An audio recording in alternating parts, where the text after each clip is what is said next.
Alright guys, what's going on? We've got Season 38 War 2, and today LVT is going to be facing loooonnng. And these guys banned Apocalypse, Torch, and Hercules, so those are good bans. And yeah, I had not heard of these guys before this war. However, I was informed that they had died 4 times in the war prior to facing us, so we knew that we had to play well. We know that we have to play better than we did last war. So, you know, everyone was just focused. I was really focused on, you know, planning effectively. And I did make some mistakes. We're going to see a couple of those come into play here for myself personally. But, yeah, let's see how this war goes. Hopefully it's better than our war against SAS. So, okay, moving over to path 1 here in section 1, I'm going to be taking this Korg first. However, I'm going to go ahead and show their map first because I forgot to do that last war, and that's something that I usually like to do. So Mephisto on path 1, thought that would be an easy Quake fight. We're going to see how that goes. CGR on path 9 in section 1 is just put there so you can't ghost the entire thing. Kitty Pride on node 22 again so you can't ghost it. A lot of these placements, and they're smart placements, this defense was a lot harder to plan for than the last war, but a lot of these placements are basically to make it so you can't just ghost things. So like Magneto there on hazard shift, can't ghost it. Thing Boss can't ghost that, obviously, so that was the thinking for a lot of these placements, and I think that's a good strategy. We sometimes use that same strategy. So anyway, going into this Korg fight, it's just a Korg. I don't even think that I'm placing a Korg on defense in my battle group.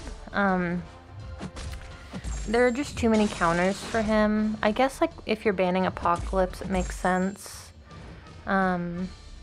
I don't know, just feels, he's been around for so long at this point that I think most people have him figured out. You can ghost him, you can Omega him, you can APOC him, you can pretty much use anyone with like, you can kitty him, anyone with energy hits. So this is an easy fight. And okay, he's dead. And okay, so my next fight here, I did not know when I assigned it, but this is going to be a rank 4 Mephisto, and that's fine. I've got half suicides on. I have big boosts on, the 6-hour boost because I'm going to be taking the boss, and I haven't quaked in war in like, I don't know, like 6 months probably, so, you know, I'm a little bit nervous anyway, but I was thinking like, okay, well, I've quaked masochism before, this, you know, it should probably be the same. It is not. So I'm going to fast forward this. This is on 4 times speed, and just watch his health bar. So here in a second, I'm going to be a minute into the fight. So right here, I'm over a minute into the fight, and he's still at 90%. I was just like, oh my gosh, I'm going to time out here. But a couple of my concussions and aftershocks stick. So at this point, I'm on track to finish. And I actually took the last like minute of this fight off of double speed just so you can feel my anxiety whenever I was taking this fight. So he's gonna bounce around here between 30, oh no, he's at 40%. So here we are, I've got 2 minutes left in the fight. He's pretty much at half health, close to half health. And I'm going to get him down to 30%, and once he's at 30%, he's just going to stay there. I got really lucky at the end. But yeah, I mean, like a timeout, I don't know, like my old battle group mate, Mad Cat, he used to quake masochism over time, like almost every war. And he never had like even close to a timeout. And I was thinking like, okay, I have class advantage. I think because of Mephisto's like extra regeneration, this might be a little bit of a quake trap. I definitely should have sent Kitty here. I could have sent Kitty on path 1 just all the way up to take that Korg and this fight, and it would have been fine. But So yeah, just bouncing around between like 20 and 30%. You can see he's back up to 30. Here we go. He's going to drop down a little bit. He's going to go right back up to 30% again. And I'm going to get lucky here in a second. I'm going to get an aftershock to stick. Not this one. Okay. I am going to get one to stick, and it's going to be like right in the nick of time, because at this point he still has 33% health left. I have 45 seconds left in this fight. So I got one to stick there. He's at 19%, and at this point I just knew, like I was like, okay, this isn't gonna work. But I get him down to 3%, I throw a heavy, and I get super lucky that it crits. If it didn't crit, it would not have taken off that final 3%, and I would have timed out there. So very lucky, not a good matchup. That was my fault. I'm just glad I sent myself and not somebody else, because that could have been a timeout. Okay, and then for this fight, I took this last war. I'm probably going to be taking this a lot of wars. Again, I don't really understand why Nick Fury is here. I guess like Bubble Shield, but Power Focus 2 kind of negates the benefit that you get from Bubble Shield. I don't know. Maybe he gets kills here sometimes. I really don't know.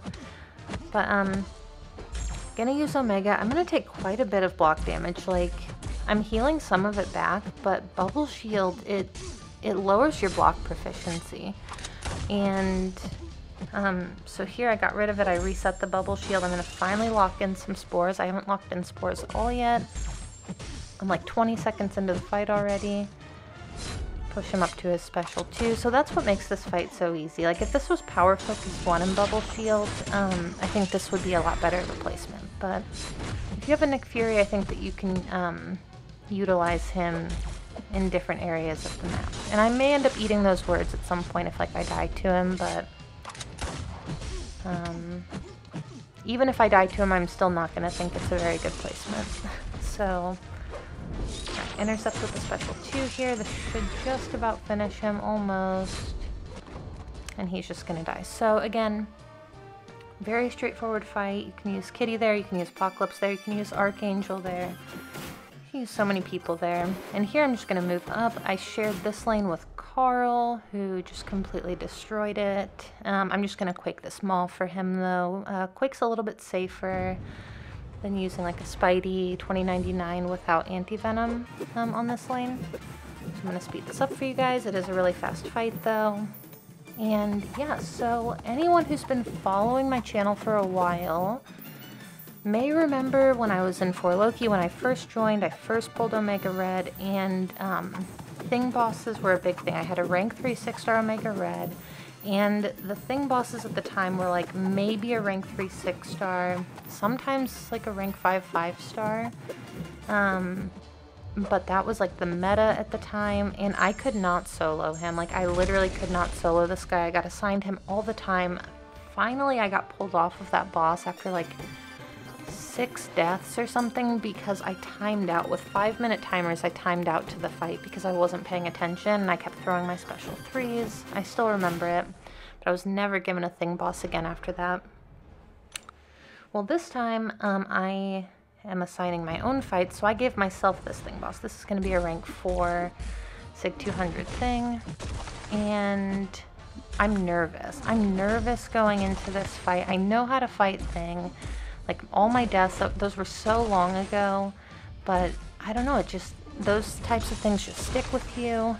So going into this fight, I was extremely, extremely nervous, and it showed. Like at the beginning here, I hit his block. That could have been the end of the fight right there, if I had gone unblockable. So I'm going to lose all my spores. This Thing is not going to want to throw his specials when I have spores up on him. So I'm going to throw my special 2. Normally I would save for my special 3 to get out of the corner if I need to. But this time I went ahead and threw the special 2. I'm trying to count my hits just to make sure that I don't get stuck, like with him not having power. The one thing that makes Omega bad for this fight is that you can't block hit him. So if you get stuck and he has like low power and you have high spores, like you can't hit his block to rectify that. So alright, locking in more spores here. Gonna try to bait out the special 2 here in a second. And at this point, I think I realized, like, okay, this is just a thing. I don't need to be nervous. I've been fighting Thing with Omega for a long time at this point. I know what I'm doing, and I'm much better with him than I was, like, you know, I don't know, like 3 years ago when I joined 4Loki. So, I don't really have very many spores up on him, but it doesn't matter. I have enough. See right there, I was tempted to hit his block, but I didn't. I could have done that better. I could have countered his special 2 with my heavy attack. But yeah, I mean, we're 2 minutes into the fight. I was expecting for it to take about 2 minutes. But,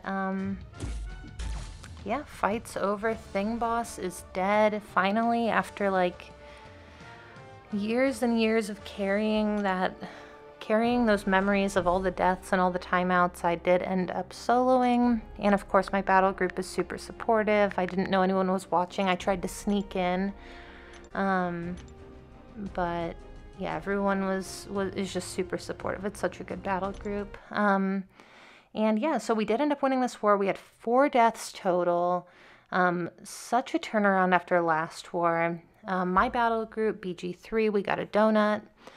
So 0 deaths, 50 kills, and these guys, so they cleared like much later than we did. We had everything cleared last night, and I think that they had like 21 kills or something whenever I went to bed.